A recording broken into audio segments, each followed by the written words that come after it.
आज जब निफ्टी सुबह खुला तो लगभग 350 पॉइंट नीचे खुला और खुलने के साथ ही उसमें बड़ी अच्छी रिकवरिंग दिखाई दी। आज निफ्टी ने एक अलग ही कैंडल बनाया है और बहुत दिनों बाद बनाया है। अगर इसको ध्यान से देखें तो हमको यहां दिखेगा कि निफ्टी ने आज यहां एक जो कैंडल बनाया है इसमें open is equal to low. आज का ओपन ही इसका लो रहा और खुला लगभग ये 350 पॉइंट नीचे। ये 350 पॉइंट नीचे खुला अपने प्रीवियस क्लोज के और उसके बाद वही उसका लो था और वहां से लगातार रह करके मार्केट बढ़ता चला गया और सेकेंड हाफ में बहुत ही अच्छी रिकवरी आई जिससे कि वो लगभग 250 पॉइंट ऊपर बंद होकर के जो है इसने 250 पॉइंट की कवरिंग की और मार्केट बंद हुआ 17,000 के ऊपर, 1792, लगभग 100 पॉइंट ऊपर। तो क्या अब बैंक निफ्टी का ट्रेंड रिवर्सल नजदीक है? नमस्कार दोस्तों, मैं अनिल राय आपका अपने YouTube चैनल मैक्स वेल्थ में स्वागत करता हूं। आज हम देखते हैं कि निफ्टी ने क्या बनाया और इसका क्या इंपैक्ट पड़ेगा आने वाले ट्रेडिंग सेशंस पे। क्लियर हम देख रहे हैं कि निफ्टी जो है यहां पर एक फॉलिंग ट्रेजेक्ट्री में थी और यहां से फिर एक फॉल शुरू हुआ, थोड़ा थोड़ा पुल बैक बीच में आ रहा है लेकिन अगेन फॉल हो रहा है, फिर एक बड़ा पुल बैक आया, उसके बाद अगेन फॉल हुआ। 2 दिन में ग्रीन कैंडल जरूर बनी बट निफ्टी ड्रिफ्ट कर रही है अपने लोअर टेरिटरी में ही। आज अचानक से 350 पॉइंट से डाउन खुली, तो ये जो रिकवरी आई है क्या ये एक बायर्स की इसमें स्ट्रेंथ है या किस तरीके की रिकवरी है, इसके बारे में हमको एनालिसिस करनी है। देखिए, मेरा मानना यह है कि ये जो 350 पॉइंट से मार्केट डाउन खुला है उसमें और ये ग्रीन कैंडल बनी, ये जो रिकवरी है ये शॉर्ट कवरिंग है। ये शॉर्ट कवरिंग की रैली है। शॉर्ट कवरिंग मतलब शॉर्ट कवरिंग वैसे नहीं कि ये अब बढ़ने लगा, ये एक्चुअली शॉर्ट की प्रॉफिट बुकिंग दिख रही है मुझे और इसमें बाइंग भी हुई है नो डाउट, बट ये शॉर्ट कवरिंग रैली है।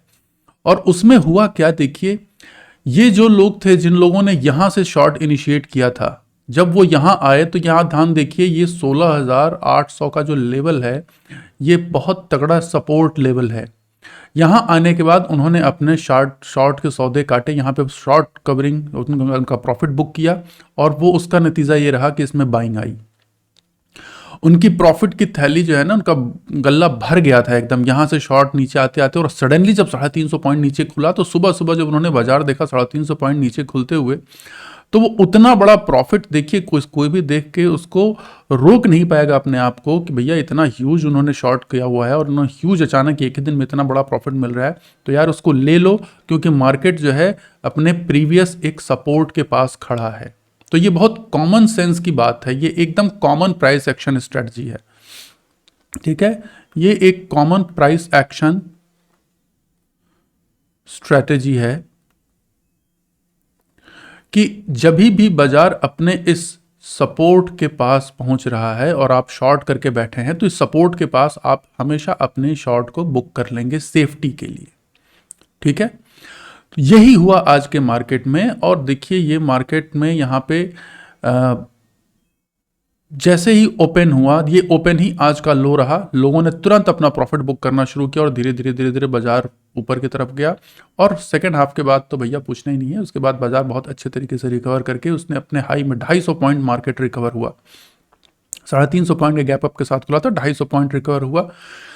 तो अब ये क्या लग रहा है, क्या अब यहाँ से बाजार ऊपर जाएगा? देखिए इसके चांसेस बहुत कम हैं, क्योंकि अगर ध्यान से देखें तो अभी भी निफ्टी जो है पिछली कैंडल जो प्रीवियस डे कैंडल है उसके लो के पास ही क्लोज हुई है, पीडीएल पे ही क्लोज हुई है, पीडी हाई के पास उसने अभी पीडीएच को वायोलेट नहीं किया, प्रीवियस डे हाई को वायोलेट नहीं किया है। ये जो क्लोज है ये केवल प्रीवियस डे लो के पास ही क्लोज हुआ है, ये आप ध्यान रखें।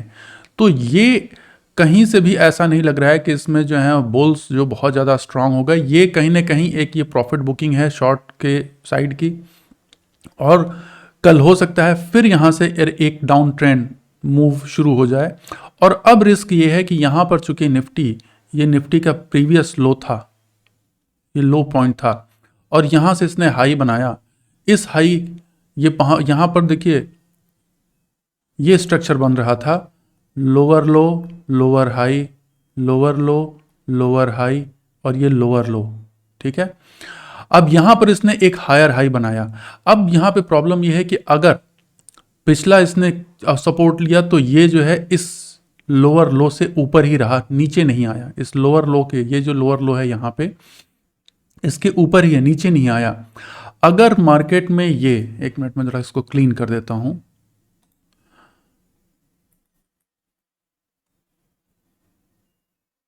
देखिए ये, अगर मार्केट में ये लोअर लो जो है ये अगर वायलेट होता है, यहां अभी ऊपर है, यहां भी अभी ऊपर है, अब यहां से अगर कहीं बाजार इसको तोड़ देता है, इस लाइन को, जो कि बहुत ये क्रूशियल लाइन है 16,400 की, अगर ये 16,400 के नीचे तोड़ के अगर मार्केट चला आता है और यहां से नीचे जाता है तो इसका अगला स्टॉप 16,400 ही है। अगर इसको तोड़ता है तो आप समझ लीजिए कि फिर सीधा मार्केट यहां पर रुकेगा 15,800 पे। इसके उसके ऊपर बीच में कहीं भी उसको कोई भी तरीके का सपोर्ट नहीं है, तो 15,800 अगला सपोर्ट होगा। हाँ, ये अपने आप में एक बहुत अच्छा और स्ट्रांग सपोर्ट है। और अभी बाजार में हम आगे देखेंगे, क्योंकि ऐसा दिख नहीं रहा है कि अभी कोई भी ऐसा फैक्टर हो जो कि बाजार में बहुत ज़्यादा सपोर्ट क्रिएट करे।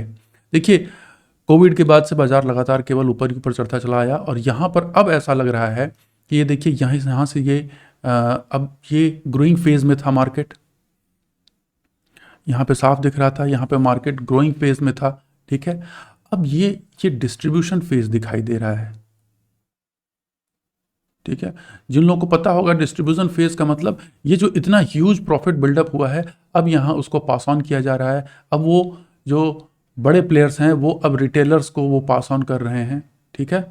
और दिख भी रहा है कि एफआईआईज की सेलिंग जो है बहुत ह्यूज हो रही है, एफआईआई सेल कर रहे हैं बहुत ज़्यादा, और वो धीरे धीरे ड्रिफ्ट कर रहा है मार्केट। इसी वजह से हो सकता है कि एक कुछ समय के लिए एक डाउन ट्रेंड शुरू हो, जो कि लगभग या तो इस एरिया 15,900 और अगर उसको वो टूटता है तो फिर 14,300 का ही भी ये एरिया टच कर सकता है। तो पहला सपोर्ट 16,800 का है, दूसरा 16,400 का है, उसके बाद फिर सीधे 15,800 और 14,300। 14,300 के नीचे मार्केट की जाने की संभावना बहुत कम दिख रही है। अब देखिए, रीज़न बहुत से हैं। कभी अब कोविड के बाद की रिकवरी हुई, अभी अचानक से ये रशिया और यूक्रेन की वॉर की सिचुएशन आ गई, इंटरेस्ट रेट बढ़ रहे हैं, ठीक है। इंटरेस्ट रेट क्या है, वॉर सिचुएशन है। अब ये वॉर होगी नहीं होगी जो भी होगा, बट वर्ल्ड लेवल पे जो ये ड्रामा चल रहा है उसका स्टॉक मार्केट पे बहुत बड़ा इंपैक्ट पड़ने वाला है। और स्टॉक मार्केट जो भी इन्वेस्टर्स होते हैं वो बड़े फेयरफुल होते हैं, स्पेशली वॉर को लेकर के, क्योंकि वॉर बहुत तेज़ी से इकोनॉमी को डैमेज करता है। तो इकोनॉमीज़ को बर्बाद करने में वॉर्स का हिस्टोरिकली बहुत बड़ा रोल रहा है। तो इसलिए वॉर का नाम सुनते ही सब इन्वेस्टर्स पैसा निकालने लगते हैं और बहुत तेज़ी से निकालते हैं, इस वजह से मार्केट बहुत तेज़ी से गिरता है। आइए देखते हैं कि किस तरीके से ये पैन आउट हुआ बाजार हमारा। अगर इसको हम डेली टाइम फ्रेम के अंदर देखें, ये देखिए यहाँ पे मार्केट ओपन हुआ, ये इसका लो था, उसके बाद मार्केट ने में तुरंत शॉर्ट कवरिंग रैली आई, फिर वहाँ से थोड़ी सी गिरावट आई, बट सेकेंड हाफ में मार्केट एकदम अपने हाई के पास जाकर क्लोज हुआ। बट एक बार देखिए, इसका जो क्लोज है वो प्रीवियस डे लो के ही बराबर है। अगर आप ध्यान से देखें तो ये गैप बना हुआ है, ये प्रीवियस डे हाई है और प्रीवियस डे लो है, एकदम प्रीवियस डे लो के ऊपर एग्जैक्टली क्लोज हुआ है। तो पूरी संभावना है कि कल जो है मार्केट फिर से ये डाउनवर्ड ट्रेंड पकड़ ले, ठीक है। इसकी संभावना अभी नहीं दिख रही है कि यहाँ से अब इस हाई को ब्रीच करे। तो हमारी ट्रेडिंग की स्ट्रैटेजी यही होगी कि आज हमारा जो, अगर इसके ऊपर मार्केट बढ़ने लगकर शुरुआत करता है तो यहाँ पर हम एक लॉन्ग ट्रेड लेंगे, जिसका एसएल बहुत ही स्ट्रिक्ट होगा, क्योंकि लॉन्ग ट्रेड इस मार्केट में हमको बहुत ही ज़्यादा अवॉइड करने हैं। शॉर्ट अगर यहाँ से नीचे जाता है तो हम यहाँ से, अगर कल को खुलते ही नीचे आता है या गैप डाउन होता है, तब कोई ट्रेड भी नहीं लेंगे। जब गैप डाउन होगा तो हम तभी ट्रेड लेंगे जब मार्केट इसको अगेन रीटेस्ट करे और फिर वहाँ से नीचे जाए, तो इस पॉइंट से हम एक शॉर्ट ट्रेड लेंगे। या फिर मार्केट इस टेरिटरी को क्रॉस कर जाए जो डे लो की टेरिटरी है, ठीक है, ये डे लो है, अगर इसको कल क्रॉस कर जाता है तो यहाँ पर हम एक शॉर्ट इनिशिएट करेंगे नेक्स्ट लेग के लिए, ठीक है। अब देखते हैं बैंक निफ्टी में क्या सिचुएशन रही। तो ये निफ्टी की बात हो गई। अब हम बैंक निफ्टी को देखते हैं, बैंक निफ्टी में कैसा रहा। बैंक निफ्टी में भी देखिए वही हाल है। बैंक निफ्टी की कंडीशन उतनी वीक नहीं है क्योंकि यहाँ पर केवल बैंक है, वहाँ पर सारे सेक्टर्स में, चूंकि सारे सेक्टर में बिकवाली आ रही है तो निफ्टी ज़्यादा वीक दिख रही है। ये भी करीब 600 पॉइंट के गैप अप के साथ खुला है, जो है ज़्यादा ही खुला, बट देखिए 500 पॉइंट डाउन रहा और 500 550 पॉइंट की इसमें रिकवरी आई है। और यहाँ भी वही रहा कि जो ओपन रहा, यहाँ पे ओपन ही लो है, यहाँ पे देखिए ओपन ही लो है। जो लोग प्राइस एक्शन पे ट्रेड करते हैं उनको पता है कि ओपन लो जो है वो एक बुलिश इंडिकेटर होता है, ठीक है। तो वो आज उसने काम किया कि वो खुलते ही जो ओपन लो रहा तो वहाँ बढ़ा और उसमें इंट्राडे ट्रेड में की भी रही संभावना, और उसके बाद सेकेंड हाफ में काफ़ी अच्छा लॉन्ग की तरफ जो है एक इंट्राडे ट्रेड मिला हमें। इसमें भी देखिए आप 5 मिनट चार्ट में मार्केट में किस तरह से पैन आउट हुआ। ओपन लो रहा तो ये मार्केट सर्वाइव किया, उसके बाद फिर थोड़े से करेक्शन आए। जैसे इसने प्रीवियस अपने इस एरिया को रिटेस्ट किया, इस डिमांड जोन को रिटेस्ट किया, वहाँ से एक एक्सप्लोसिव मूव आया और देखिए यहाँ से मार्केट जो है एकदम सीधा करीब देखिए 550 पॉइंट के आसपास का जो है ये यहाँ पर मूव रहा। इसमें मेज़र करते हैं हम इसको, यहाँ से इस जगह से मूव करते हैं जहाँ से ये बढ़ा, तो ये लगभग देखिए 460 या 450 पॉइंट अगर एग्जैक्टली करें तो 450 पॉइंट का मूव यहाँ पे पकड़ में आया और ये बहुत ही अच्छा मूव है बैंक निफ्टी में। अब ओवरऑल मार्केट की क्या सिनेरियो रही वो भी देख लेते हैं कि मार्केट में क्यों लग रहा है कि अभी और सेलिंग बाकी है, क्योंकि हम ब्रॉडर मार्केट को देख लेते हैं। ब्रॉडर मार्केट में देखिए ये निफ्टी 500 की पोजीशन है। यहाँ पर देखिए निफ्टी 500 जो है ये 6000 के लेवल से, यहाँ से देखिए कोविड के टाइम्स में जब ये लगभग 6300 पे था और प्री कोविड लेवल पे ये 10000 के लेवल पे था, तो यहाँ से राइज करते करते करते करते ये पहुँच गया यहाँ पे 15700 के लगभग 16000 के पास। और अब यहाँ दिख रहा है, अब अगर आप लोग ध्यान से देखें तो आपको भी दिख रहा होगा कि यहाँ पर अब ये क्लियर डिस्ट्रीब्यूशन दिख रहा है। तो जब भी हम जानते हैं कि जब भी ये डिस्ट्रीब्यूशन फेज आता है उसके पास एक डिक्लाइन भी होता ही है, ठीक है। ये एक्युमुलेशन फेज था, ये प्रोग्रेशन फेज था, ये ग्रोइंग फेज थी, ठीक है। एक्युमुलेशन हुआ, उसके बाद यहाँ से ग्रोथ हुई और फिर डिस्ट्रीब्यूशन चल रहा है और यहाँ से फिर एक डिक्लाइन फेज आना है और वो दिख रहा है। आप देखिए यहाँ पे ये प्रीवियस लो के पास ही पहुंचा हुआ और ये जस्ट अबाउट टू ब्रेक, और यहाँ अगर इसको ये ब्रेक करेगा तो फिर ये 13500 और 13500 के नीचे फिर सीधे 12000, ये एक स्ट्रॉन्ग सपोर्ट है। तो ये बहुत बड़ा एरिया दिख रहा है कि यहाँ पर तो आने वाले समय में ये साल जो है, इसीलिए year 2022 will be very tricky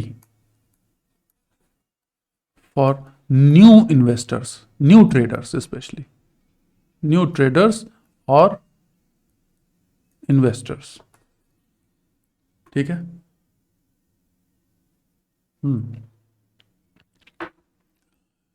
ये जो है अब इसके लिए अब आपको बताऊं, जो भी नए ट्रेडर्स और नए इन्वेस्टर्स हैं उनको बहुत ज़्यादा रिस्क मैनेजमेंट, मनी मैनेजमेंट के साथ और अपनी लर्निंग को बहुत ज़्यादा बढ़ाना होगा।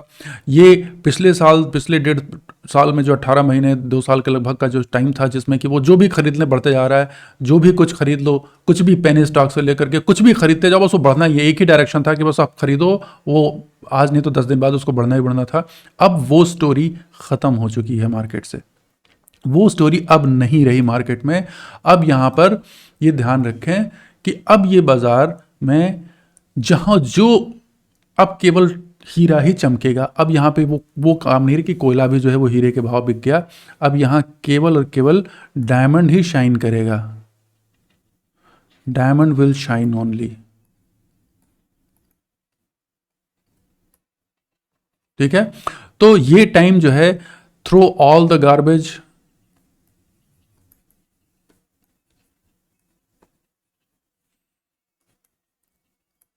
फ्रॉम योर पोर्टफोलियो, और ये टाइम पहले ही था, अब तो टाइम ऑलरेडी नहीं रह गया थ्रो करने का। ऑलरेडी अगर आप लॉस में होंगे तो अब ज़्यादा कुछ कर नहीं सकते हैं। उसमें एक ही है कि जैसे ही बाउंस बैक आप उसमें निकल सके तो निकल लें और कीप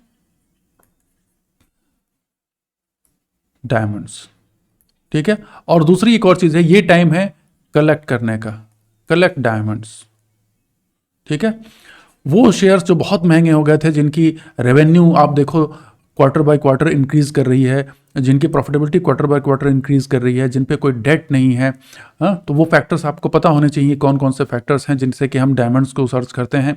तो वह ऐसा बिजनेस जो आप सोचते थे कि काश अगर ये सस्ता मिलता तो मैं खरीद लेता, तो अब उन पे आप नज़र रखो, वॉच करो। ये नहीं कि बस अभी पैसा उठाया और उसमें डाल दिया, नहीं, आप वॉच करो और मार्केट को वेट करो कि मार्केट कहाँ तक गिर रहा है। जब मार्केट गिर करके जब वो अपना हायर हाई का स्ट्रक्चर और हायर लो का स्ट्रक्चर बनाना शुरू करेगा, उस समय फिर आप उसमें एक साथ नहीं, थोड़ा थोड़ा करके इन्वेस्ट करना शुरू करो। और फिर आप जब से कंफर्मेशन जब मिल जाएगी कि हाँ मार्केट अब रिकवरी मोड में आ गया, तब आप उसमें अपने अमाउंट को पूरा पूरा डाल करके और फिर आप रन का मजा लें। ठीक है, अब देखिए आज की डेट में देखते हैं कि किस तरीके से रहा हमारा FIIs की कंडीशन। देखिए 3245 करोड़ की सेलिंग है कैश में FIIs की, और FIIs धुआंधार सेलिंग कर रहे हैं, क्योंकि मैंने बताया ना वो तो वो उनको भाई वॉर की संभावना रहती है तो बहुत तेज भागते हैं। लेकिन आज कमाल दिखाया DIAs ने, उन्होंने बढ़ बढ़ के जो सपोर्ट के पास उनको दिखा तो उन्होंने 4100 की खरीदारी की है पूरा पूरा यहाँ पे, और ह्यूज बाइंग हुई है कैश में, जिसकी वजह से मार्केट बहुत तेज़ी से रिकवर हुआ। और DIAs जो हैं वो बहुत अच्छी बाइंग कर रहे हैं, लगातार कर रहे हैं, पिछले कई दिनों से वो लगातार कर रहे हैं। लगभग जितनी सेलिंग हो रही है उसका 70 to 80% वो एब्जॉर्ब कर रहे हैं। आप देखो यहाँ पे 2200 में 2300 उन्होंने किया है, 2500 में 2000 के आसपास किया, यहाँ 3200 में 4000, तो उन्होंने एक्सीड ही कर दिया, जिसकी वजह से मार्केट उछल गया। लेकिन पिछले हमेशा से यहाँ भी देखिए 2200 में 4000 की उन्होंने बाइंग करी, फिर ये 1800 में 1100 के, तो वो 60 to 70% सेलिंग को एब्जॉर्ब कर रहे हैं और उसको वो मैनेज करते चले आ रहे हैं। ठीक है, तो हमारा कल का ट्रेड कैसा रहेगा? कल के ट्रेड के लिए हमको वही से हमने कहा कि ये हमारा जो हाई और लो है, ये हाई हो गया और ये लो। अब अगर इसमें तुरंत गैप डाउन के बाद खुलता है कोई ट्रेड नहीं लेना है, अगर जब अनलेस कि ये प्रीवियस हाई को ये इसका रेजिस्टेंस कम करेगा। अगर ये बीच में खुलता है तो, अगर ये गैप डाउन होकर यहाँ से खुलता है तो भी आपको इमीडिएटली ट्रेड नहीं लेना है। इनिशियल बैलेंस जो है उसको आप वॉच करो 1 घंटे का, उसके बाद ही ट्रेड लें। एक बात हमेशा याद रखें, जिन लोगों को फियर ऑफ फोमो का इशू है ना, उनके लिए मैं एक बता दूं कि it is better to let the market run without you rather than letting the market running with your money।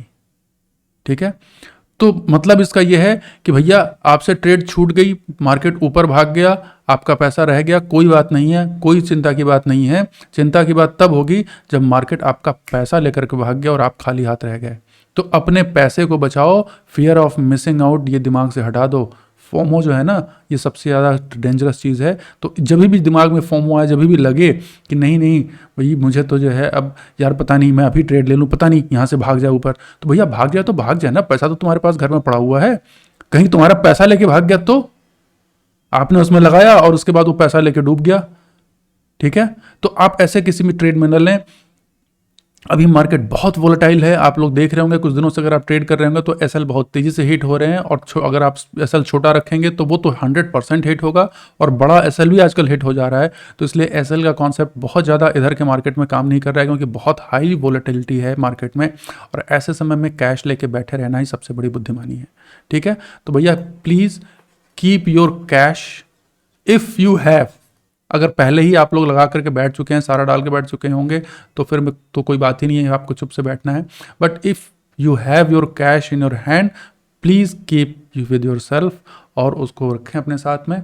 Then we will get the opportunity to invest in right time. तो दोस्तों, अगर आपको ये वीडियो अच्छा लगा तो इसे ज़रूर लाइक, सब्सक्राइब और शेयर करें, और हमें हमारे कमेंट में बताएं कि आपको कैसा लगा। ठीक है, till then have a happy investing, happy trading. मैं Anil Rai, I am signing off for now and we'll meet in the next video. Okay, have a good day and happy trading, and cheers to all the traders and young traders especially. Thank you.